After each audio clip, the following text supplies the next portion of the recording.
Let us now look at Baraka's dark, sensual, controversial, and allegorical play, Dutchman. Dutchman is a one-act play written by Leroy Jones, later known as Amiri Baraka, which first debuted off-Broadway in 1964 during the height of the civil rights movement. The play focuses on Clay, a 20-year-old African-American man wearing a suit and tie, and Lula, a 30-year-old white woman who meet on a subway train in New York City during the summer. So who's the Dutchman? No one. There is no Dutchman in the play. So why is the title given as Dutchman? Embedded with mythical implications, the title of the play, Dutchman, alludes to the myth of the Flying Dutchman, a ghost ship lost near the Cape of Good Hope that was doomed to sail the oceans forever. References to this Flying Dutchman can be seen in Pirates of the Caribbean. So any reference to a ghost ship that has been cursed to wander the oceans, never allowed to come to the shore, is basically taken from this story of the Flying Dutchman. Historically, the Dutch sailed the first slave-bearing ship to the American colonies.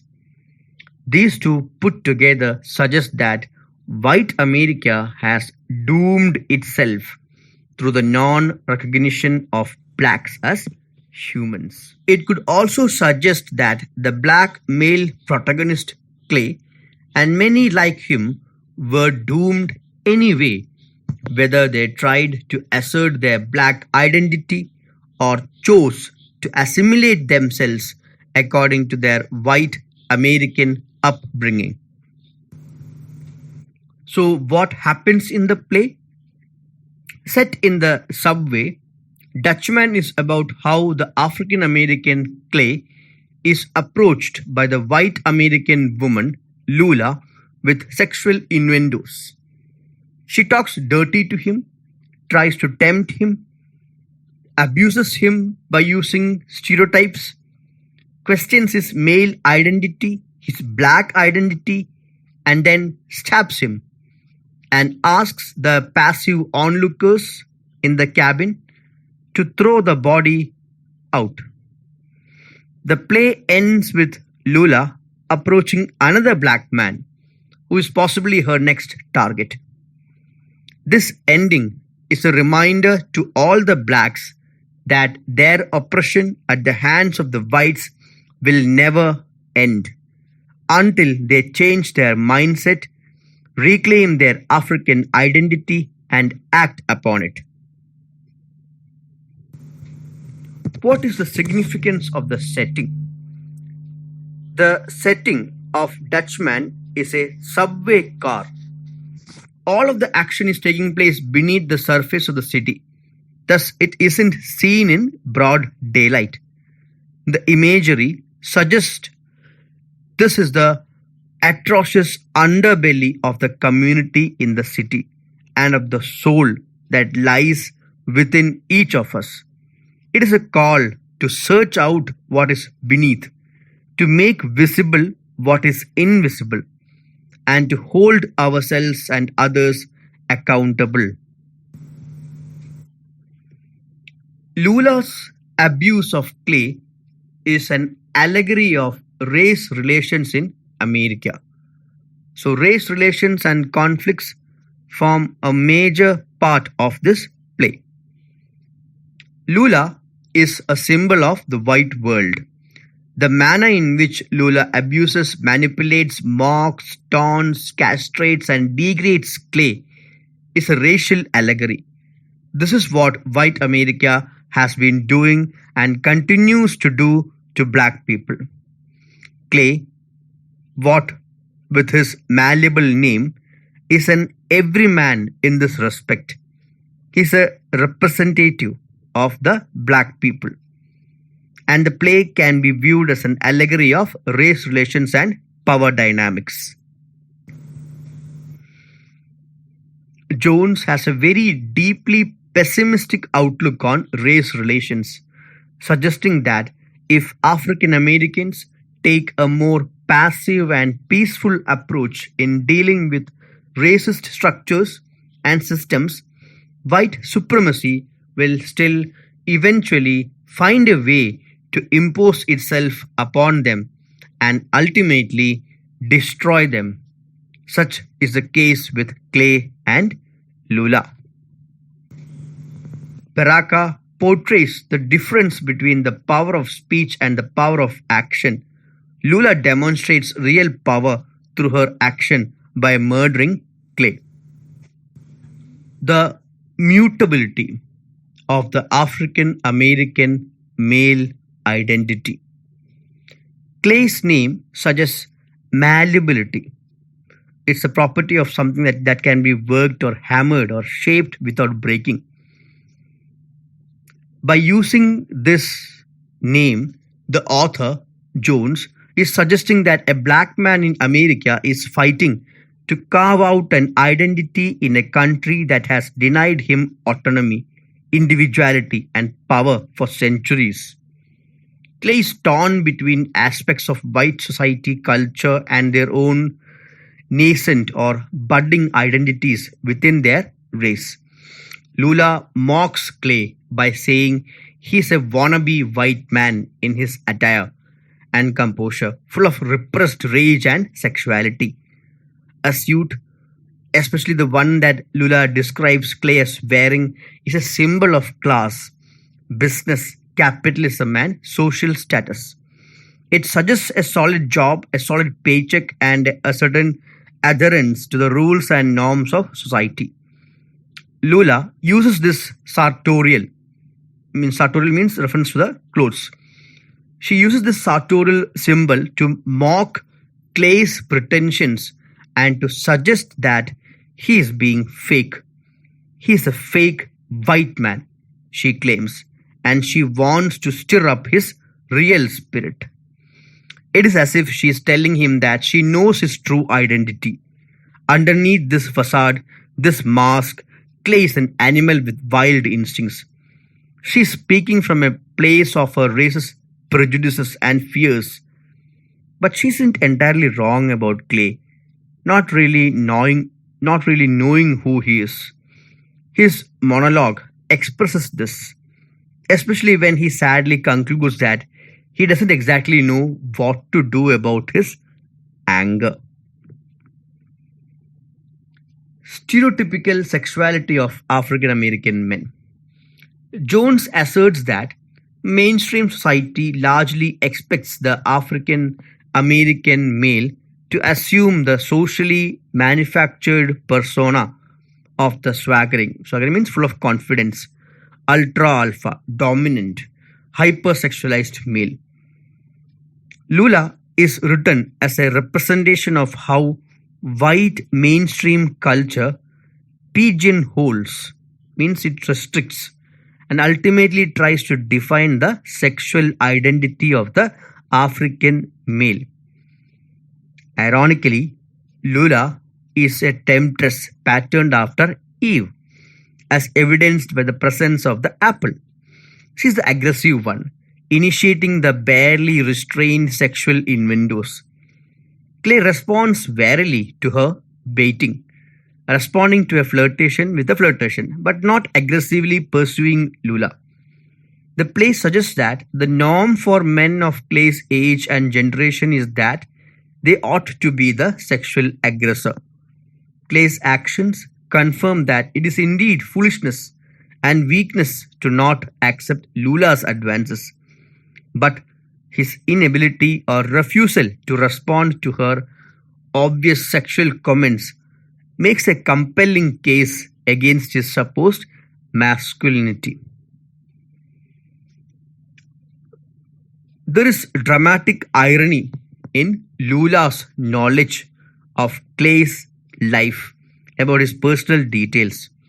Lula is able to pinpoint facts and details of Clay's life that no one should be able to guess. He believes she knows some of his friends, but ironically, she is only expressing things about him based on her stereotypical beliefs regarding black men. Readers know that she doesn't actually know Clay, but instead is using her storehouse of white assumptions about black men. Now, what do we understand from the people in the subway car? Do they take part in the events?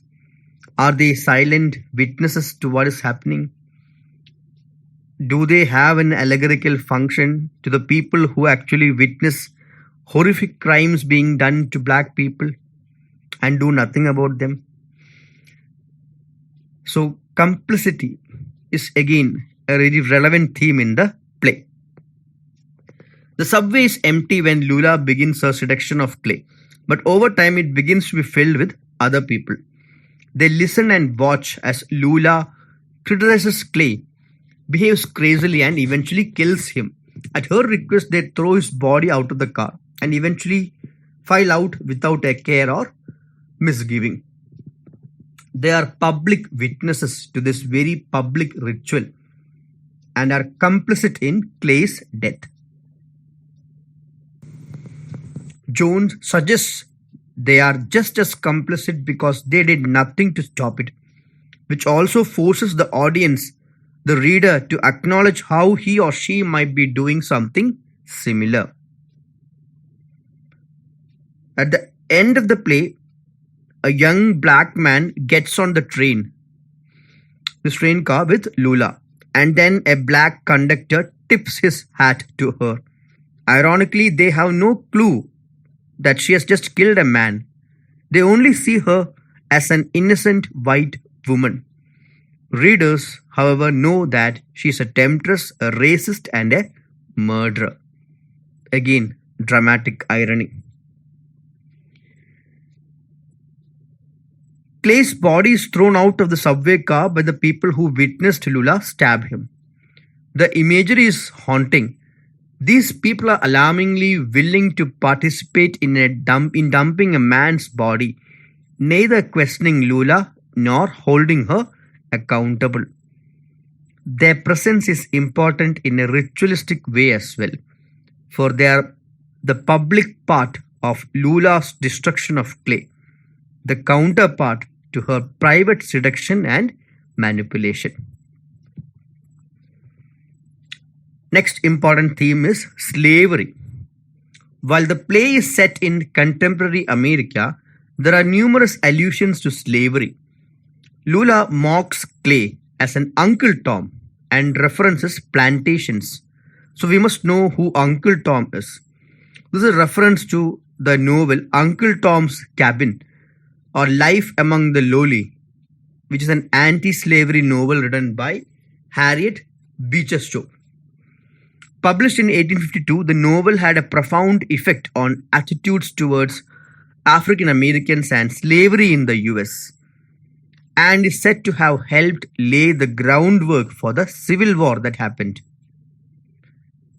The sentimental novel depicts the reality of slavery while also asserting that Christian love can overcome something as destructive as enslavement of fellow human beings.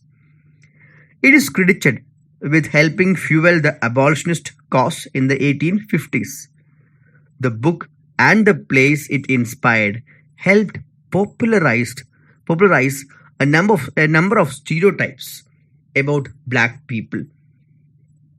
Now, this is one of the negative aspects of this particular novel. This play criticized slavery and wanted to liberate the black people. Unfortunately, it also popularized several stereotypes which the author wanted to eradicate. These include the affectionate, dark-skinned mammy, the mammy figure, the pickaninny stereotype of black children, and the Uncle Tom, or the dutiful, long-suffering servant faithful to his white master or mistress, Vidhayan. Unfortunately, in recent years, the negative associations with Uncle Tom's Cabin have to an extent overshadowed the historical impact of the book as a vital anti-slavery tool. Clay says plantations are where the blues are it's a type of music. She tells that the plantations are where the blues were born. Slavery is the historical explanation for the marginalized position of black people in the 1960s. And the power dynamics are still mirrored in those of Lula and Clay, as well as in a society as a whole between black and white. What is the symbolic significance of Lula? Lula is the emblematic temptress and destroyer. She is Eve, the downfall of Adam. She is Ishtar, Circe. These are all goddesses, archetypal images of women who cause destruction and possibly destruction of the men around them.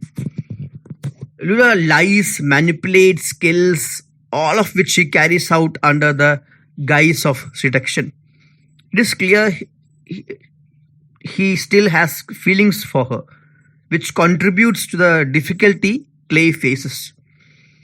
Lula is evil and responsible for the male character's death. While Jones intends Lula specifically to be more universal than just a specific woman, he still chooses to portray women in archetypal offensive fashions. She brings apples onto the subway and gives one to Clay, even insisting he take one or more. This is a symbol of temptation like Adam and Eve in the Garden of Eden. It foreshadows what is going to happen to Clay. He is going to lose his innocence and die. Lula is mysterious. She vacillates between opinions, lies, behaves irrationally and dramatically, and refuses to say anything real about herself. Her identity is indeterminate and slippery. She's all performance and spectacle. She's happy to fashion an identity for Clay, one based on stereotype, guesswork, and manipulation. But her own identity is unknowable. There's also a reference to Juliet's tomb when Lula is telling Clay what their encounter will be like. She is taunting him as to when they will go to her own apartment, the kind of things that they might be doing. So she says he will comment on her apartment. This place is like Juliet's tomb. It's a reference to Romeo and Juliet. Both die. On the surface, this is just means that her apartment is cold and not decorated warmly. But there is much more in this simile. It's a simile. Anything associated with Lula is a tomb for Clay, as she is his murderer. She casts herself as Juliet to try to seem like a doomed lover. But the irony is that she is the one doing the dooming. She is not going to die, but then the tomb is going to be for Clay. What about the mental and the physical power demonstrated by Lula? Her emotional and physical dexterity, her strength, suggests that she is a bigger force than a mere individual. She is perhaps the white society as a whole. Lula is not really an individual woman or a particular woman. She functions as a stand-in for the white society as a whole. What about the ritual element in the play? Clay's death will have a ritual element. And Lula calls him my Christ at the end of scene 1. Christ is the new Adam, a messiah who dies to redeem the human race. So Clay is going to be sacrificed and made a scapegoat, just like Christ was, for threatening Lula's sense of well-being, her white superiority. So here she is going to give up his own life. Lula's murder of Clay ends up doing nothing for her. However, the ritual fails. She is neither rejuvenated nor cleansed because her Racism precludes this. Now she gets another victim. The final scene suggests that she's going to get another victim, and probably she will kill him as well. But then this ritual will not serve any purpose, as it has been tainted by the viciousness of racism. But the ritual has to happen. It's a cyclic process, and the oppression is going to happen. It's going to be repeated. Now, another important theme which Jones discusses is the power of art. In Clay's monologue, he articulates a view that is close to Jones' own, that art is a powerful way to purge one's deepest emotions. Clay speaks of the anger of Billie Holiday and Charlie Parker, both great musicians. So what he tells is that they had music. They had music to express their emotions and their anger. And maybe he guesses that if they did not have music, they must have killed some white people. Since they cannot really do that, they sing and they play. They channel their rage, despair, and cry for change into their art, just as Jones or Amiri Baraka is doing himself as the founder of the Black Arts movement. So let us sum up this play. The play has been interpreted in all sorts of ways, especially as an allegory of black and white relations, a criticism of racial assimilation, and a symbolic version of the biblical Adam and Eve story. Thank you.